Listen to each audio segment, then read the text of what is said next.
Hello दोस्तों। I hope कि आप लोग बहुत अच्छे होंगे। आज के इस वीडियो में मैं आपको डिफरेंशिएशन के बारे में बताने वाला हूँ कि डिफरेंशिएशन होता क्या है।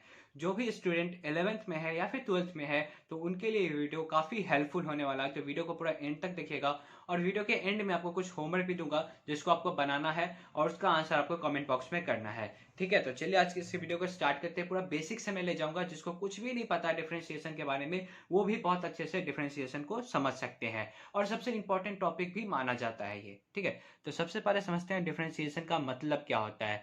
डिफरेंशिएशन का मतलब होता है कि बड़े पार्ट में से एक छोटा सा पार्ट काट करके अलग करना। ठीक है, छोटा छोटा टुकड़ा करना है। और इंटीग्रेशन का मतलब होता है उस टुकड़े को जोड़ना। ठीक है, छोटा छोटा टुकड़ा को जोड़ करके एक बड़ा टुकड़ा बनाना। जैसे मान के चलिए आपके पास इतना बड़ा कुछ एरिया है। ठीक है, ये मान के चलिए आपके पास कुछ एरिया है।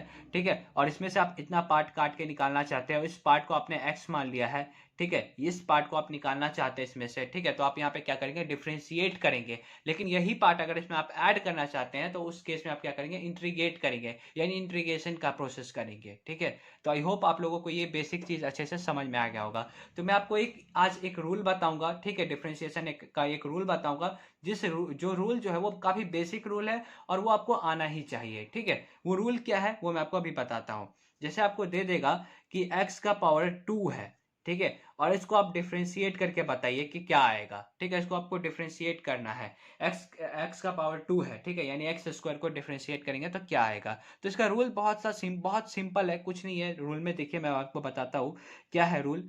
पहले देखिए, डिफरेंशिएशन को डी से डिनोट किया जाता है, आपको पता ही होगा। ठीक है, डी अपॉन डी एक्स लिखते हैं। ठीक है, ऊपर में जो एक्स रहता है, जैसे ऊपर में एक्स है अभी, तो नीचे में भी एक्स रहेगा। मतलब ऊपर में अगर एक्स है तो नीचे में भी एक्स के रिस्पेक्ट में डिफरेंशिएट करेंगे। इसका मतलब क्या था, विथ रिस्पेक्ट टू। ठीक है, उसके रिस्पेक्ट में इसको डिफरेंशिएट करते हैं। ठीक है, तो ऊपर में डी है, नीचे में डी एक्स। ठीक है, उसके बाद आपको क्या करना है, यहाँ पे एक्स स्क्वायर लिखा हुआ है ना, तो यहाँ पे आप क्या लिखेंगे, एक्स स्क्वायर लिखेंगे। लेकिन मैं आपको फॉर्मूला समझाने वाला हूँ तो क्या लिखूंगा, एक्स का पावर एन। ठीक है, बोलेंगे सर ये एन क्या है, तो एन आपका क्या है, नेचुरल नंबर है। ठीक है, 1 2 3 4 5 6 7 8 कुछ भी हो सकता है। ठीक है, समझ में आ रहा है। ठीक है, यहाँ पे एन जो है वो कुछ भी हो सकता है, 1 2 3 4 5 6 7 8 कुछ भी हो सकता है। ठीक है, तो यहाँ पे आपको कुछ भी घबराना नहीं है कि ये क्या लिख दिया मैंने। ठीक है, तो इसका रूल क्या होता है कि ये जो एन होता है ना वो पहले आ जाता है। क्या होता है, एन पहले आ जाता है। तो एन यहाँ पे क्या आएगा, पहले आएगा। उसका जो एक्स है उससे मल्टीप्लाई हो जाता है, तो एक्स के साथ क्या होगा, मल्टीप्लाई हो जाएगा। और एन में से आपको एक कम कर देना है। क्या करना है, एन में से आपको एक कम कर देना है। तो यही आपका डिफरेंशिएशन का प्रोसेस कंप्लीट हो गया। ये आपका क्या हो जाएगा, आंसर हो जाएगा। तो देखिए इसी के बेसिस पे मैं इसको भी सॉल्व करूंगा। कैसे, तो देखिए पहले क्या लिखूंगा, डी अपॉन डी एक्स। ठीक है, डी अपॉन डी एक्स। उसके बाद मैं क्या लिखूंगा, ब्रैकेट लगाऊंगा। उसके बाद यहाँ पे लिखूंगा एक्स का पावर 2। ठीक है, तो यहाँ पे n था इसके पावर में, तो n पहले आ गया था, तो यहाँ पे पावर में 2 है, तो 2 क्या होगा, पहले आ जाएगा। उसके बाद मल्टीप्लाई में क्या आएगा, x, क्योंकि यहाँ पे भी x है तो यहाँ पे क्या आ जाएगा, x मल्टीप्लाई में आ जाएगा। उसके बाद n में से एक माइनस कर दिया, मतलब जितना पावर होता है उसमें से एक कम कर देते हैं। तो यहाँ पे पावर कितना है, 2 है, तो 2 में से क्या करूंगा मैं, एक माइनस कर दूंगा। तो फाइनल आंसर आपका क्या आ जाएगा, 2x का पावर 1। तो 1 को हम लोग लिखते ही नहीं है, तो फाइनल आंसर क्या हो जाएगा, 2x। तो यही हो जाएगा कि आपका आंसर। आई होप कि आप लोगों को ये इजी वाला कॉन्सेप्ट आसानी से समझ में आ गया। ये सबसे इजी कॉन्सेप्ट है। ठीक है, ये आपका डे 1 मान के चल सकते हैं आप इसको। ठीक है, या फिर पार्ट 1 मान के चल सकते हैं डिफरेंशिएशन का। मैं आपको बहुत इजी तरीका बताऊंगा डिफरेंशिएशन करने का। ठीक है, तो आपको घबराना बिल्कुल भी नहीं है। ठीक है, तो ये आपको समझ में आ गया होगा। ठीक है, अब इससे थोड़ा सा हार्ड क्वेश्चन लेते हैं। ठीक है, थोड़ा हार्ड क्या मतलब, इसका पावर थोड़ा सा बढ़ा लेते हैं। ठीक है, देखिए पावर अब मैं लेता हूँ, जिससे मान के चलिए यहीं पे कर देते हैं, एक्स का पावर 10 ले लेते हैं। ठीक है, एक्स का पावर 10 ले लेते हैं। तो इसको आप डिफ्रेंशिएट करने के लिए बोलेगा तो क्या करेंगे, पहले तो लिखेंगे डी अपॉन डी एक्स। ठीक है, उसके बाद क्या करेंगे, ब्रैकेट में लिखेंगे 10 का पावर, सॉरी एक्स का पावर 10। उसके बाद क्या लिखेंगे, जो यहाँ पे एन होगा वो मल्टीप्लाई में आएगा, यानी 10 यहाँ पे आ गया। मल्टीप्लाई किससे करते हैं, एक्स से करते हैं, और यहाँ पे जितना ये पावर होता है उसमें से एक कम कर देते हैं, यानी 10 माइनस 1। तो फाइनल आंसर आपका क्या हो जाएगा, 10x का पावर 10x का पावर 9। ठीक है, ये समझ में आया।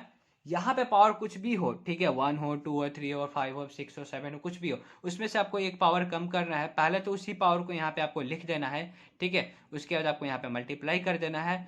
ठीक है, उसके बाद यहाँ पे जितना भी पावर होगा उसमें से एक कम कर देना, बस सिंपल सा रूल है। ठीक है, अब इतना प्रोसेस आप मन में भी कर सकते हैं। देखिए ये स्टेप जो मैंने यहाँ पे कर रहा हूँ इसको भी मैं स्किप कर सकता हूँ। ये वाला स्टेप जो है, ये स्टेप क्या कर सकता हूँ, मैं स्किप कर सकता हूँ। बुक में क्या होता है कि ये स्टेप जो है वो स्किप करके दिया रहता है, तो बच्चे कंफ्यूज कर जाते हैं कि यहाँ से ये प्रोसेस कैसे हो गया।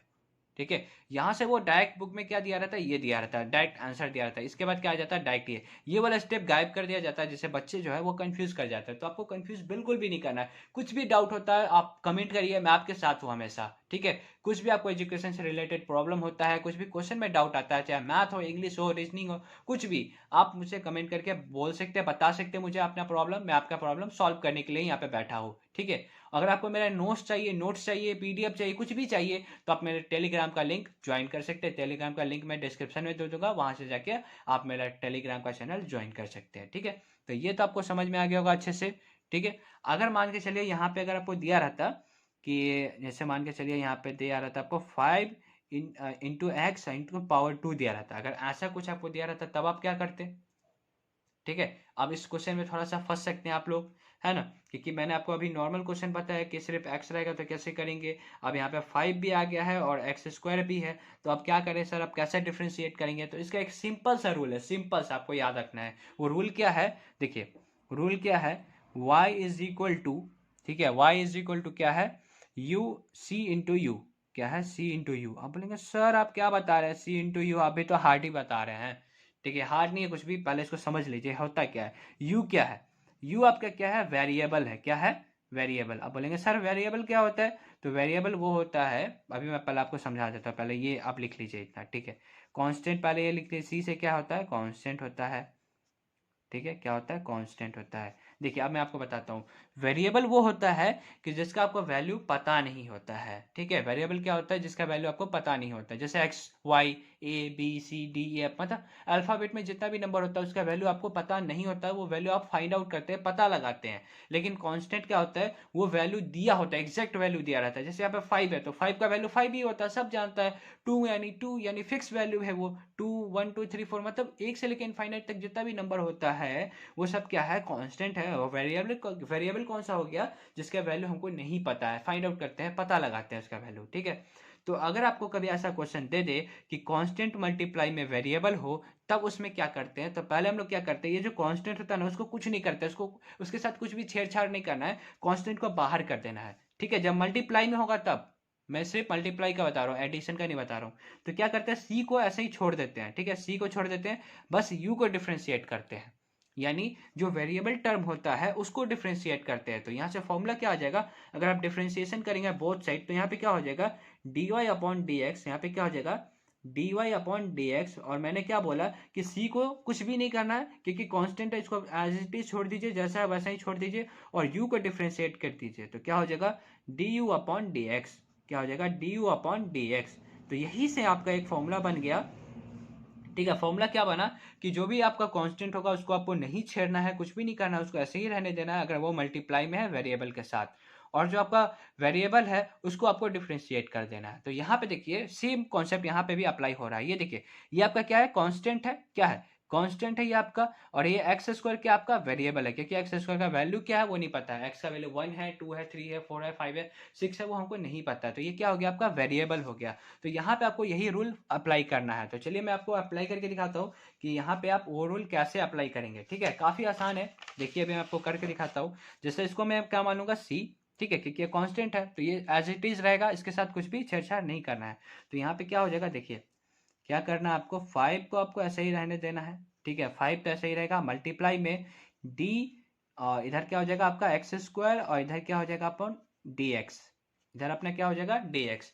तो 5 को मैंने ऐसे ही छोड़ दिया है, सिर्फ एक्स स्क्वायर को डिफ्रेंशिएट किया है क्योंकि ये मल्टीप्लाई में था, कांस्टेंट बाहर आ गया। ठीक है, अब देखिए क्या होगा, 5 ऐसे ही रहेगा।